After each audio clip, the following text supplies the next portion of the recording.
So I was scrolling through YouTube and I found a video that was a live feed from the news that was going on. So I clicked on it to see what was happening. And I've seen 3 different reports so far already on it. As I Googled around, there was one that said at Ohio State University, an active shooter injured 7.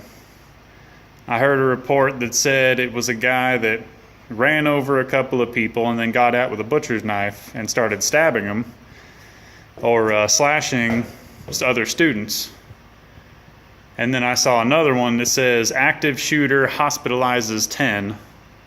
So who knows on the actual number which one of them is right, because that was different news channels.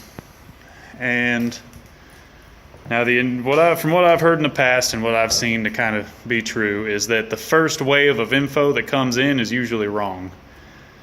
They'll have how many suspects are wrong or what happened wrong, how many injured were wrong, how the people got injured was wrong information.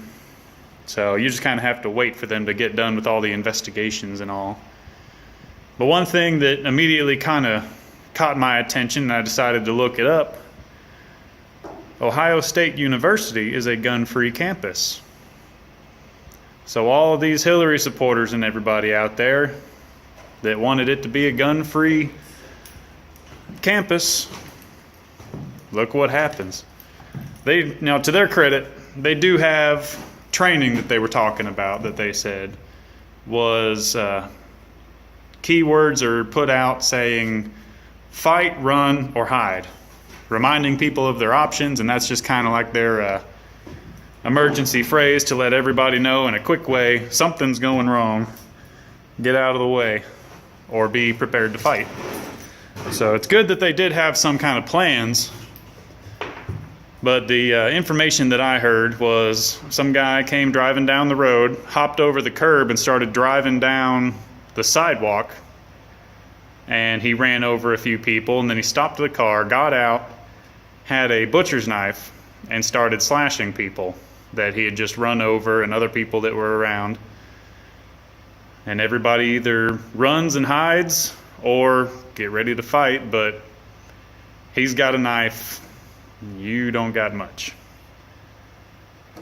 And that's just another reason that gun laws should be changed to where you can carry on campus.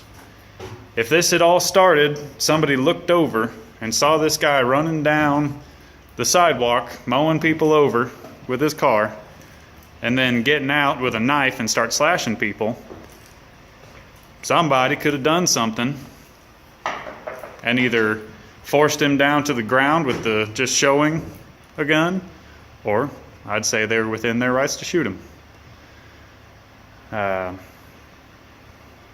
So I think that a concealed carry campus would have been a good idea, and it would have put a stop to that. Now, he is dead. They said that campus security or the local police department showed up in about a minute, and when they showed up, they shot him.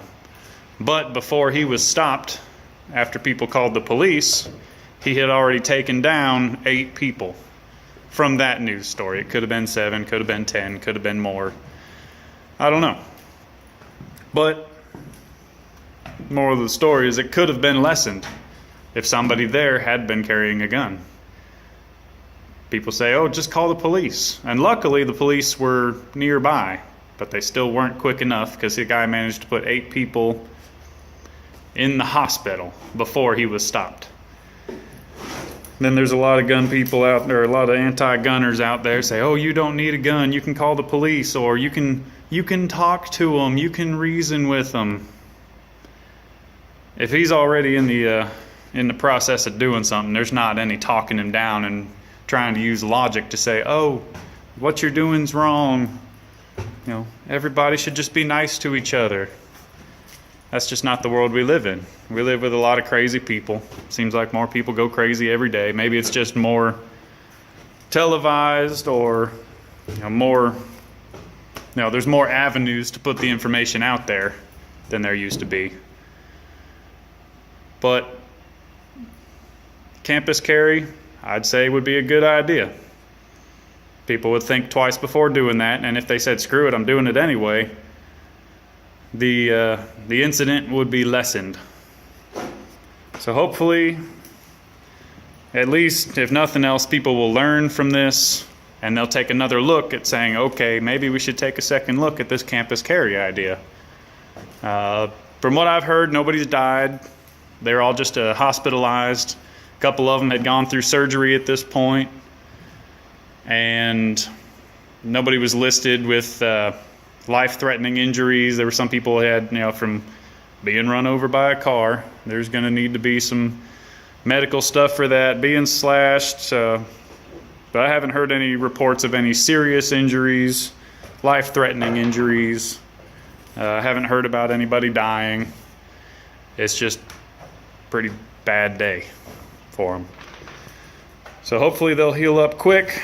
I'll say a prayer for y'all. But campus carry, concealed carry, do it, know how to do it, practice it, train with it. Go through scenarios in your head, go through scenarios in real life. But what I mean by that is, exercising your drawing, practicing at the range, going and getting training as much as you can to keep stuff like this from happening again. Maybe people will think twice, or it'll just mean if some guy decides to go crazy, he won't be around anymore, which isn't that bad of a deal. If that's what you want to do with your life, well, then your life's going to be a lot shorter than everybody else's. And good riddance to you. So that's my little spiel for right now. I'm going to keep on working. So y'all be good. Bye.